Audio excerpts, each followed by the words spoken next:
వీడు మహోగ్రతతో సోదరిని నిందించాడు.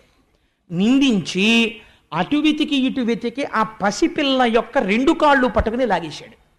లాగేసి గిర్ర గిర్ర గిర్ర గిర్ర తిప్పి బండకేసి కొట్టాడు. కొడితే ఈ పిల్ల బండకి తగలడం మాని పైకి వెళ్ళిపోయింది, ఆకాశంలోకి వెళ్ళిపోయి దివ్యమైనటువంటి రథమునందు ఆరూఢి అయి అక్కడ కూర్చునుంది. అటు నుంచి విమానాల్లో ఇంతమంది దేవతలందరూ వచ్చి నిలబడ్డారు. శ్రీమన్నారాయణుడు వరం ఇచ్చాడు, నిన్ను 14 నామాలతో పిలుస్తారు. దుర్గా, భద్రకాళి, విజయ, వైష్ణవి, కుముద, చండిక, కృష్ణ, మాధవి, కన్యక, మాయ, నారాయణి, ఈశాన, శారద, అంబిక. భాగవతాంతర్గతంగా ఈ 14 నామాలు ఎవరు వింటున్నారో ఆ విన్న వాళ్ళందరికీ ఏతించి చూచి చెలగుచు, అలాంటి వాళ్ళకి, నిన్ను చూసిన వాళ్ళకి, నామం విన్న వాళ్ళకి, పేరు పలికిన వాళ్ళకి దేశంలో నువ్వు ఎక్కడెక్కడున్నా నీకు రక్షించడం తప్ప ఇంకోటి తెలియదు, అలా రక్ష చేస్తావన్నావు అన్నారు. అందుకని ఆ తల్లి ఆకాశంలో నిలబడింది. దేవతలు, యక్షులు, గంధర్వులు, కిన్నెరులు, కింపురుషులు వచ్చి పాటలు పాడుతూ తల్లికి అగరుధూపాలు సమర్పిస్తున్నారు, నైవేద్యాలు సమర్పిస్తున్నారు. ఈ తల్లి ఇవన్నీ తీసుకుని కిందనున్న కంసుడి వంక చూసి ఒక మాట అంది. తెంపరివై బొరింబొరిని దేవకి బిడ్డల చిన్ని కుర్రలం చంపితివి, శిరోజిదియు బీరమే రల మీద నన్నొంపితివి. ఓరి దుర్మార్గుడా, పిల్లలందరినీ తీసుకుని రాళ్లకేసి కొట్టి చంపావు, నన్ను కూడా కొట్టాలని ప్రయత్నం చేశావు.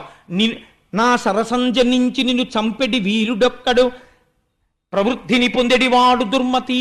నాతో పాటు పుట్టి నిన్ను చంపేటటువంటి వాడు వేరొక చోట పెరుగుతున్నాడు, నువ్వు చచ్చిపోవడం ఖాయం అని చెప్పి దేవతలు సేవిస్తుండగా తల్లి వెళ్ళిపోయింది. ఈశ్వరుడిది నిర్భయత్వం. మరణం కోసం భయపడుతూ ఎంతకాలం సత్యాన్ని ఎప్పటికీ సత్యం తెలుసుకోగలుగుతాడు. కాబట్టి ఆ తల్లి వెళ్ళిపోయింది.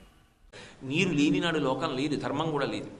కాబట్టి అమ్మా, నువ్వు అటువంటి నీరు నిండిన నల్లమబ్బు ఎలా ఉంటుందో, అది ఎంత ప్రేమతో, ఎంత కరుణతో మేము స్వాగతం పలకకపోయినా వచ్చి వర్షం కురిపించి మా యొక్క దాహం తీర్చి పంటలు పండడానికి కారణమవుతోందో, అలా మేము నిన్ను స్మరించకపోయినా మా యందు బుద్ధిశక్తివై, నిద్రాశక్తివై, లజ్జాశక్తివై, ఆకలివై అనుగ్రహిస్తున్నావు.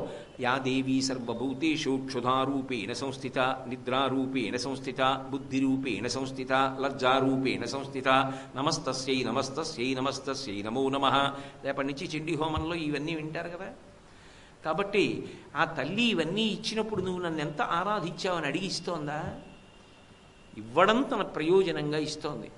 ఎక్కడో సముద్రంలో ఉన్న ఉప్పు నీటిని తాగినటువంటి మేఘం చల్లని తీయటి నీటిగా మార్చి పట్టుకుని నిరాధారమైన ఆకాశ మార్గంలో బయలుదేరి వచ్చి నన్ను పూజించాడా, పూజించలేదా, స్వాగతం పలికాడా, పలకలేదా అని చూడకుండా, అర్ధరాత్రి అయితే ఎవరు గుర్తిస్తారు, ఎవరు సత్కారం చేస్తారని ఆశించకుండా కురవడమే తన ప్రయోజనం అన్నట్టుగా నీటిని కురిపించి వస్తున్నప్పుడు బరువుగా వచ్చి అంతా ఇచ్చేసిన తరువాత తెల్లని మేఘం దూదిపించేలా వడివడిగా వెళ్ళిపోయినట్టు అమ్మా నీ యొక్క అనుగ్రహ కాంతులు అలా ఉంటాయి. కాబట్టి ధారాధరశ్యామలాం మున్యారాధనమోదిని.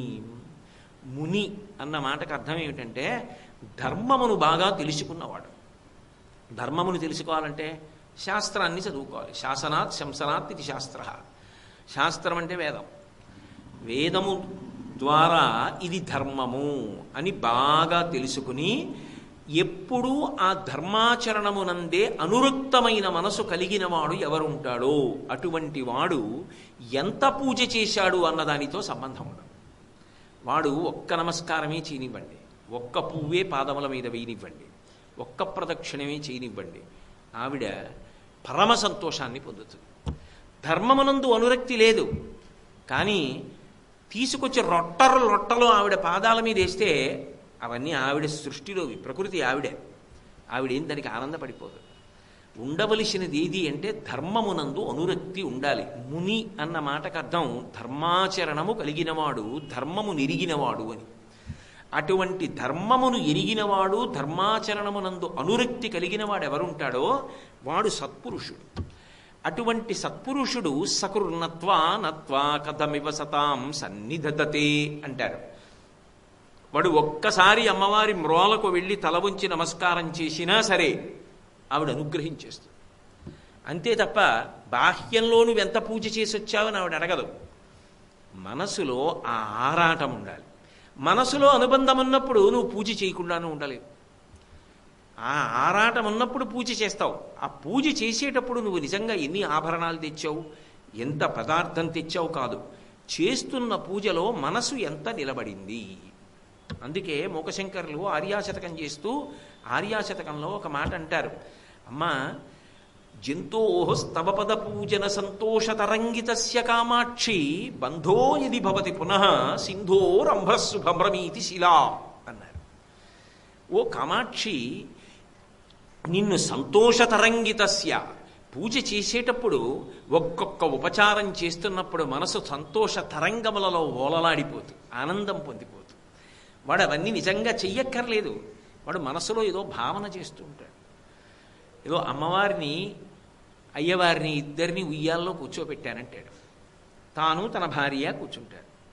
తాను తన భార్య కూర్చున్నారనుకోండి, మీకు అంతవరకు నేను మా ఆవిడ ఇలా కూర్చున్నాం అనుకోండి, ఇద్దరం అక్కడ దర్భాసనం వేసుకుని కూర్చున్నాం, ఎదురుగుండా ఉయ్యాల్లో అమ్మవారు అయ్యవారు కూర్చున్నారు. అమ్మవారు ఎవరి వైపుకి వస్తారు?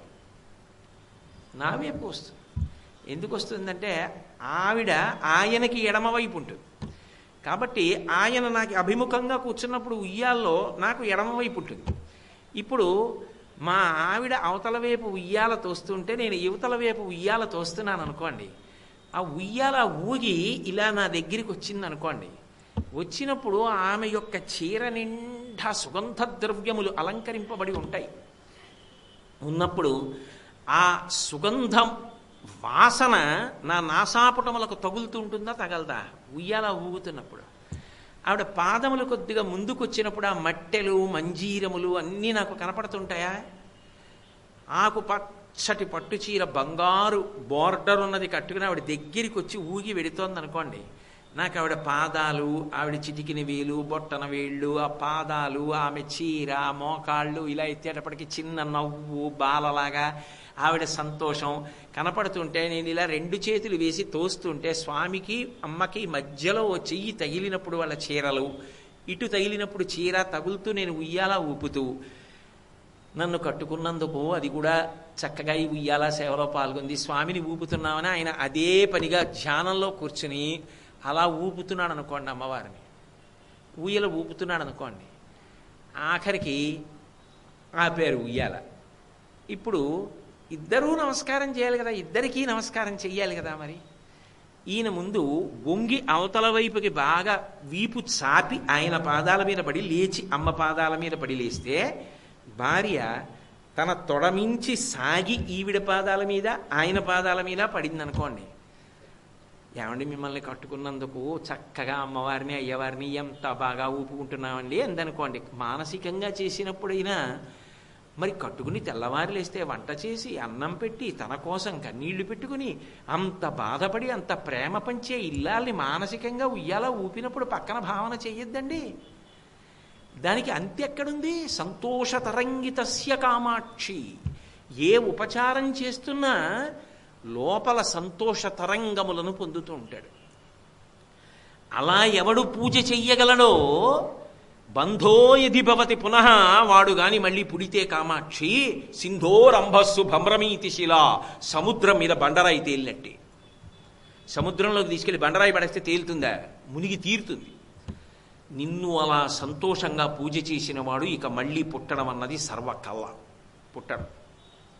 అంటే ఉపచారం చేసినప్పుడు అక్కడ మనసు పెట్టి ఉపచారము చెయ్యగలిగితే ఆ తల్లి యొక్క అనుగ్రహము అంతా ఇంత అని చెప్పడానికి ఉండదు. అలా చెయ్యగలిగినవాడు, అలా మననము చెయ్యగలిగినవాడు, అలా మనసు నిలబెట్టగలిగినవాడు, అలా ధర్మముతో నడవగలిగినవాడు వాడు ముని. అలా నిలబడిన వాడు ఎవడుంటాడో మున్యారాధనమో దినీం, ఆ పూజకి ఆవిడ ఎంత సంతోషిస్తుందోట. సుమనసాం, మంచి మనసున్న దానివి కదమ్మా. ముక్తి ప్రధాన వ్రతాం, అడగక్కర్లేదు. ఆవిడ ఏమిస్తుంది వాడికి అంటే ఐశ్వర్యమక్షరగతిం పరమం పదం వా కస్మైతి తంజలిభరం వహదేవి తీర్య అస్మైన కించిత్ ఉచితం కృతం ఇచ్చదాంబా త్వం లజ్జసే కదయకోయ యుదారభావ అంటారు పరాశర భట్టాలు శ్రీగుణరత్న కోశంలో. వాడికి ఇక్కడ ఉన్నంతకాలం కావలసినంత ఐశ్వర్యం ఇచ్చి 3 తరాలు చూసే భాగ్యం ఇచ్చి ఆఖరణ వాడి శరీరం పడిపోతున్నటువంటి సమయంలో ఆవిడే ఆ స్వామిని తీసుకొచ్చి చెయ్యిచ్చి పైకెత్తి ఆయన విమానంలో కూర్చోబెట్టుకుని తీసుకెడుతుంటే, స్వామి మా అమ్మేది అని అడిగితే, ఏరా నువ్వు అమ్మవారికి ప్రేమతో తల ఉంచి నమస్కారం చేసావుట, నీకు ఇవి తప్ప ఇంకేమి ఇవ్వలేకపోయానని సిగ్గుపడి ఎర్రని ముఖంతో పరదా పక్కన నించుందంటట స్వామి. అంత ప్రేమ కలిగినటువంటి తల్లి అయినప్పుడు ఆమె ఏమి ఇవ్వగలదు అంటే, ఆమె కామకోటి మోక్షమును ఇవ్వగలదు, విడుదలనిచ్చేస్తుంది. నువ్వు ఏం అడగక్కర్లేదు ఆవిడ్ని. అది ఇవ్వగలిగిన తల్లి నీకేది ఇవ్వలేదు? నీకు ఏదైనా ఇస్తుంది. నీకు ఎప్పుడు ఏది అవసరమో అప్పుడు అది ఇస్తుంది.